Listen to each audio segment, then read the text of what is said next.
Okay mga ka-EA, support to this video. So mag-aabang na tayo ng ating unang club training, which is Antipolo Rizal. So around 7 o'clock daw magre-release or before 7. So 10 minutes na lang is pa alas 7 na. Ayan, medyo makalimlim lang pero maliit ang chance na umulan. Ayan, so meron tayo ditong hahanguin ng mga young bird by next week. Ito excess breed natin to, naka summer banded natin.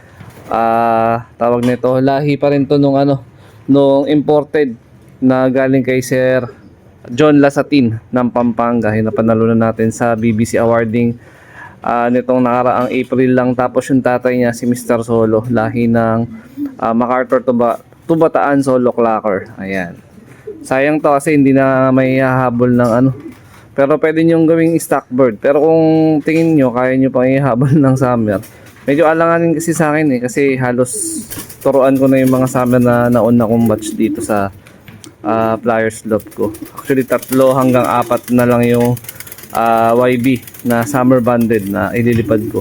Ano, ganda ng droppings ng mga wires natin. Ito meron na rin ito may-ari. Ito naman naka north band. So 2 weeks pa to bago mai-out. Ayan, ang ganda ng kulay. May pagka brown grizzle pala siya. Yung nanay niya yung Rezo na Florizon, na yun din yung nanay ni Lady Mina to, yung Katbalogan Daybird Javier Leyte finisher. Ito nestmate nitong puti. Ito available for out. Ayan, ito. So PM lang kayo dun sa mga naghahanap. 2 weeks pa to bago natin maiwalay. So pagka okay sa inyo, ayun, mga magba-brown. Ito mas brown grizzle to pag nag-molt man. Ito konti lang pagka-touch niya. Pero napaka-healthy ng mga young birds natin. Ayan. So maya ibabalik ko na sila sa mga kanilang mga magulang.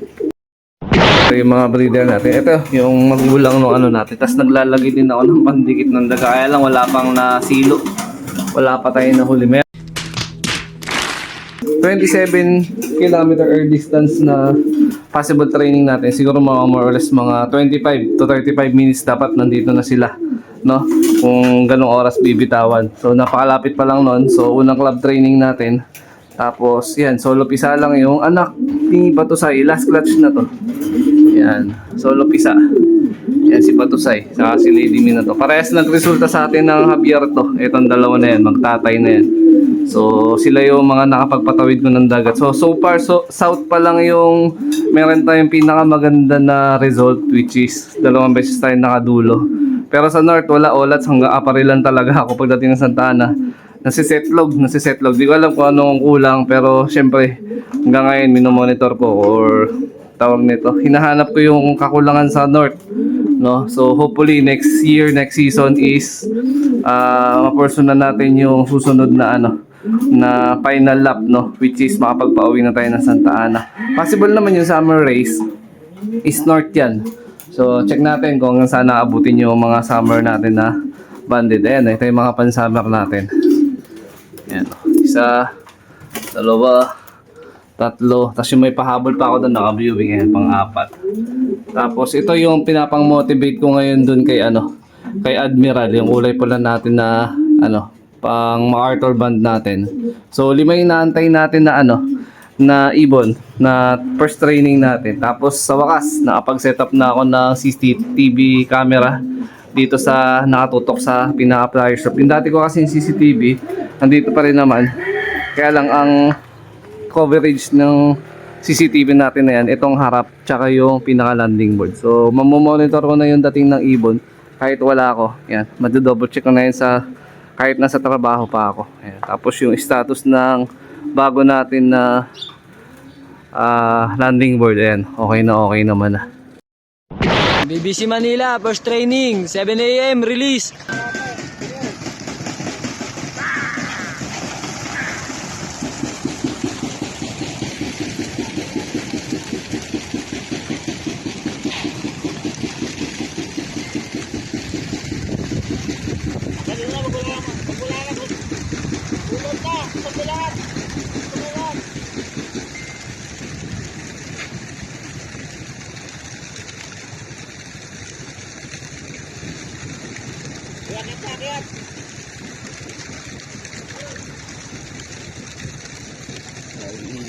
Daming ibon.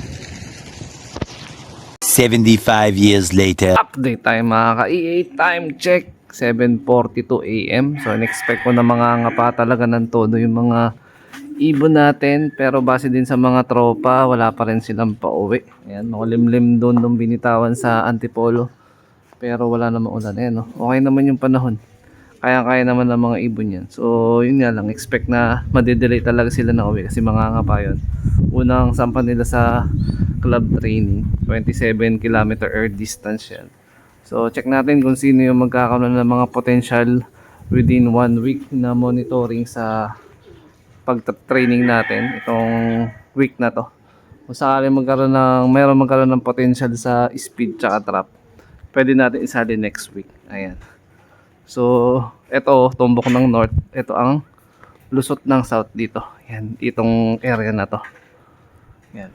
So asa na nga ba yung mga ibon natin? Wala pa tayo pa uwi. A few moments later. Meron na ako na aninag na bumiktory. Ayun, no?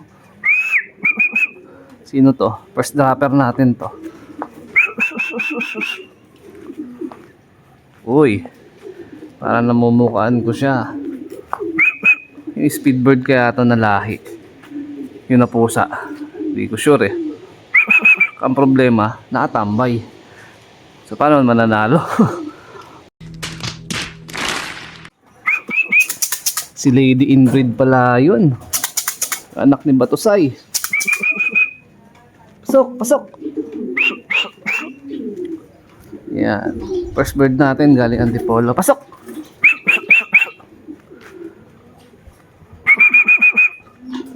Tingnan natin kung sanay pa sa stick to. Matagal na rin kasi akong hindi nag-i-stick sa mga to. Yan. Pasok, pasok! Ayun, sabi ko. Ayun, ay lang sa pag-stick natin yung isa nating ibon. Ayan, si Lady Inbreed to. Rectang anak na naman to ni Batusay na nakakross dun sa lola niya. Ayan, ito inbreed na to. So, ayan, wala pa yung apat. Ito yung una nating ibon na dumating galing sa Antipolo. Ayan, no.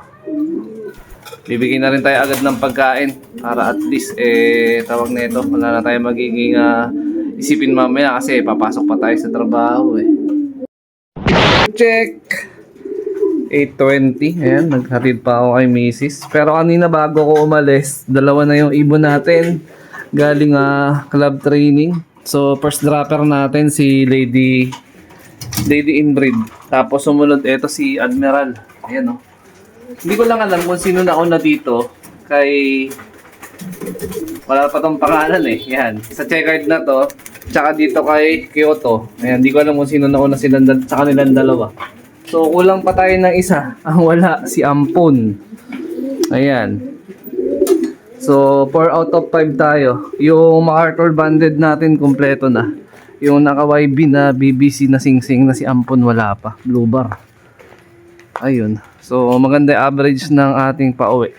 Kaya lang ba't ganun? Ba't wala si Ampon? Yun. So magpapakain na tayo dahil ako naman ay mag-aasikaso. Sinadya ko talaga na medyo magpahuli. Dapat diretso pasok na rin ako sa trabaho. Ang problema, kailangan ko nga ma-monitor yung kanilang first training. Mamaya, i-double check ko na lang sa ating CCTV kung sino nauna. Kung ito bang si Kyoto o etong si Checkered na Speedbird. Ayan, wala pa itong pangalan. Baka gusto nyo itong pangalanan, pwede kayong mag-suggest. Ayan.